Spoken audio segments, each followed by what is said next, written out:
We now move to the next keynote, which is from London Bullion Markets Association CEO, Ms. Ruth Crowell. Before I request Ms. Ruth to deliver a keynote, which would be on advancing global standards, it's my pleasure to read out a brief introduction. Ms. Crowell was appointed as the CEO of LBMA in January 2014. She is responsible for the success and strategic development of LBMA in partnership with the chairman and the board. Prior to joining LBMA, she worked in bank finance and US corporate law and also acted as a monitor at the UN Commission on Human Rights in Geneva. Ms. Ruth Crowell has a MSc in History of International Relationship from the London School of Economics and a degree in English Literature from Kenyon College, Ohio. I now request Ms. Ruth Crowell to deliver her keynote. Over to you, ma'am. Thank you, Vatsa. I really appreciate the kind welcome, and a big thank you to the organizers and the LBMA for the opportunity to speak to you today. I'm going to talk a little bit about our standards work, as well as responsible sourcing generally, our Gold Bar Integrity Initiative, and third but not least, Basel III, because I've been getting an enormous amount of questions about this, and so I definitely want to take you through. Vatsa, do you want me to share screen, or can you go to the next slide? We will move the screen. Please. Okay. So I think in terms of those who aren't familiar with us, we're the independent authority for precious metals, and it's our job to set standards for the common good of the global industry. And we also look to put forward market-led solutions. And this year is very much about standards. We're consulting on two of our major standards this year. One is London Good Delivery from a responsible sourcing perspective, and the second is a Global Precious Metals Code. If you go to the next slide, I'm going to talk about the responsible sourcing program first and foremost. I think for those of you who are here, and I'm so happy that the APPMC put this program together, because I really wish we could be meeting in person because it's been far too long. But it's nice to bridge that gap between the in-person meetings and have some discussions about the work that's been going on, albeit in a virtual capacity over the last year or so. I think you're all very familiar with our responsible sourcing program. This is mandatory for the 100 or so LBMA good delivery refiners, and we've been running it since 2012. This year, if you go to next slide, we are consulting on the next chapter of the guidance. And we have done the first round of consultation, which launched earlier this month, and we're asking for feedback by the 20th of July. We'll have a second round that happens in the fall, but given that this is a substantial change to the guidance, we want to make sure that there's sufficient time and attention from the industry, as well as feedback from other actors like government, civil societies. And I'm going to talk a little bit about what the main points we're looking to achieve and why. But please make your voice heard. We've got a webinar next week to really go through this in detail. And if you need your own one-to-one, we'd be delighted to hear from everyone in the industry. If you go to next slide, I'll talk a little bit about some of the major things that are included. So version 9, I think no surprise, ESG is a major point. We first introduced ESG with the last version in 2018. But really there has been calls for more clarity and detail as to what refiners are doing, but also what's being done at a mine level. The other aspect is about clarity on the true origin of material, and in particular, ensuring that due diligence approaches on recycled gold are uniform across the industry. The first 3 points we've really included as part of our International Bullion Center's recommendations. And I'm going to talk a little bit about what those are, why we're doing them, and why it's something that the industry can all benefit from. If you go to the next slide, please.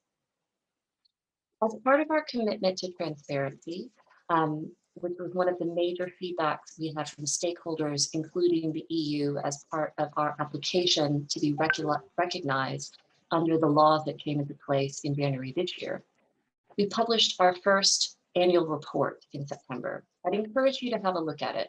We give an overview of what we do, the program for those non-industry players who don't necessarily understand this, the LBMA and the standards it set.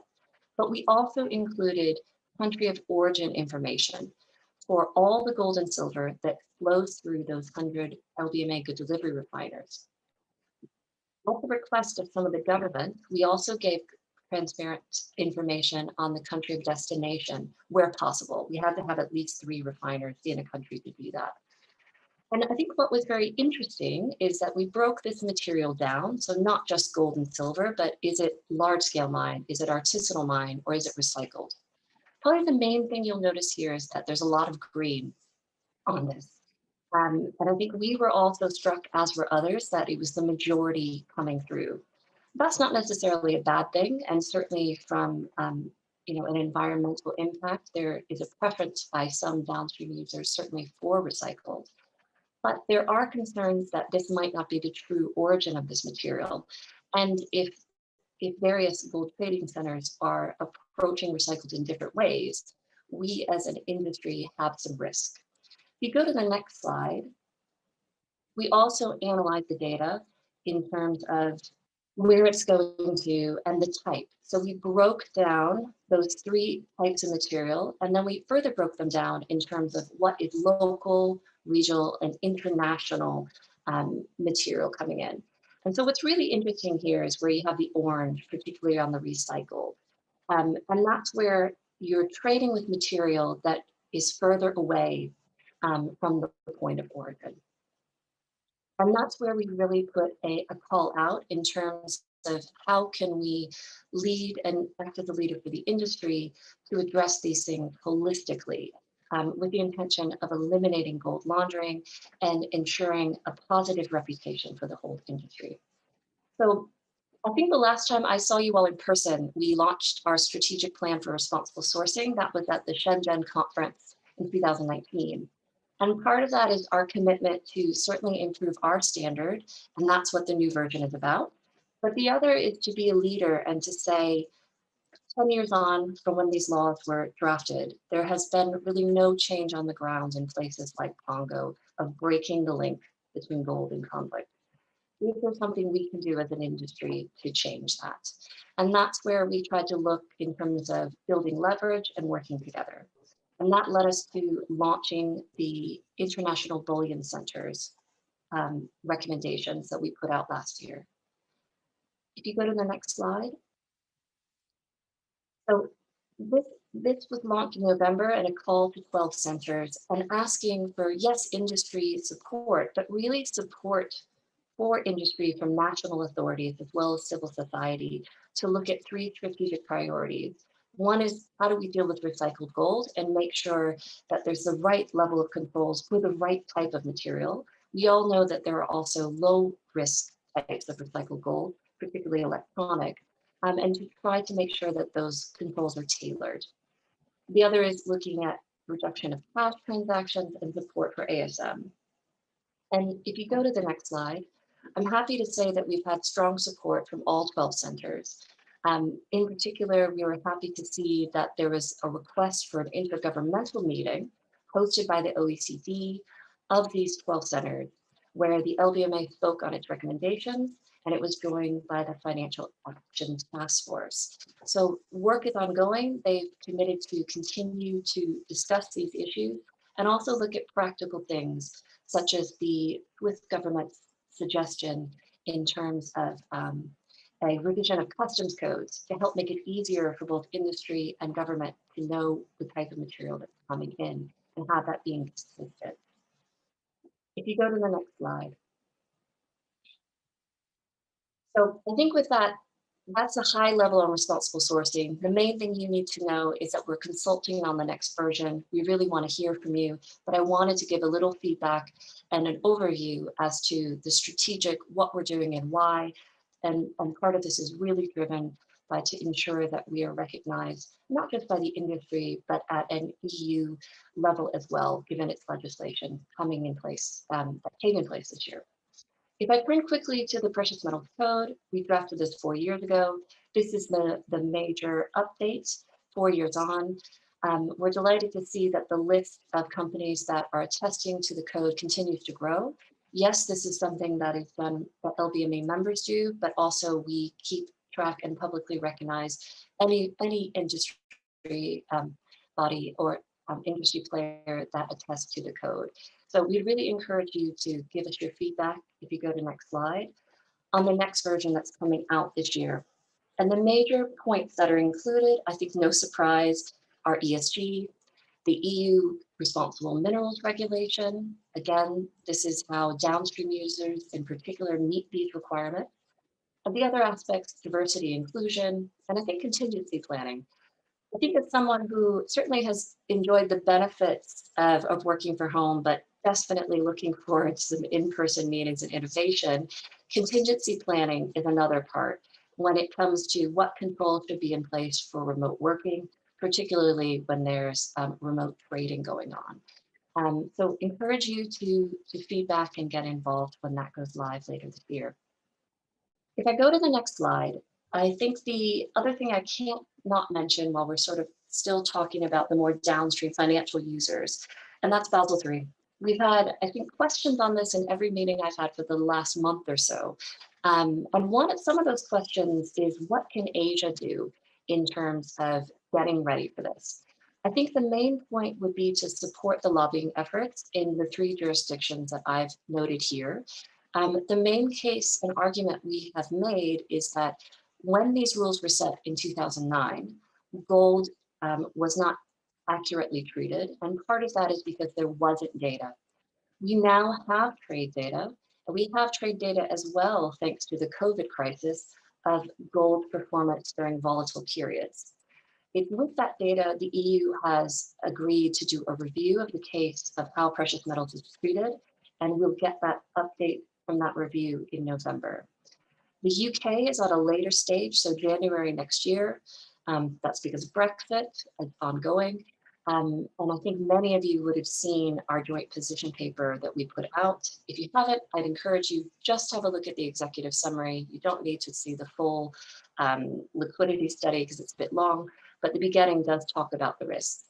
And then finally, when it comes to the Basel III International, really making the case, asking your governments to make the case at Basel that gold should be treated as a high quality liquid asset that we all know it is. I think the other questions we get asked is in terms of what will happen, what's the impact, what's being done. I think one thing to know is that this is something that has been coming since 2019. So many institutions have put things in place already. There is a risk to liquidity and financing, and our concerns is that there will be less financing options available. So the main point in terms of what can be done is certainly to support the regulators getting this right. But I think it's to rest assured that your bullion partners in terms of on a financing level are doing all they can to get ready for it as well. If I can go to my final, going into my final slides here. Gold Bar Integrity, this is a project that we're doing to put digital arms around the chain of integrity. We launched the security feature last year in terms of the standards. We're looking at applications.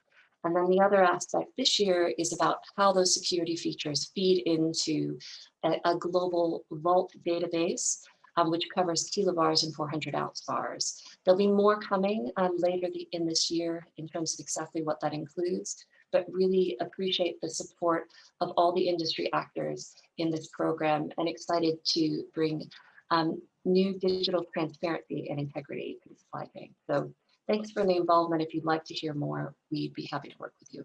Next slide.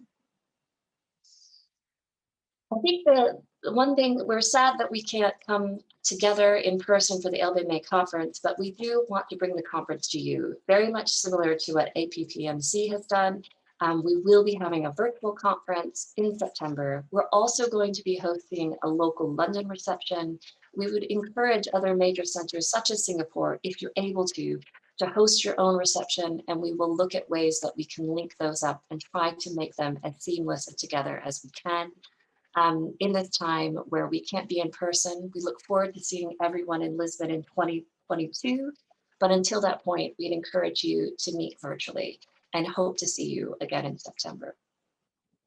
So in conclusion, the main points I wanted to say is responsible sourcing, gold guidance. Please get your voice heard. The same with the Global Precious Metals Code, and hope to see you and give updates on all of this at our conference in September. Thank you so much to the organizers and to the SBMA. Thank you, Bata. Thank you so much, Ms. Ruth. It was so much packed with information in just 15 minutes. Wonderful. And here is an opportunity to all the delegates who are there to give your consultations, comments on two important aspects. One is Responsible Gold Guidance version 9 and also Global Precious Metal Code. And thanks also for covering in detail about Basel III and its likely repercussion openly. Hope it clears some of the points in the mind of the delegates, and they know what to do, like, from their respective positions and from their respective government. Thank you so much for your presence and for your keynote address. Thank you so much. Thank you. With this, ladies and gentlemen, we come to the end of the inaugural session of APPMC 2021. A big thanks to both our keynote speakers and, of course, our beloved chairman, SBMA.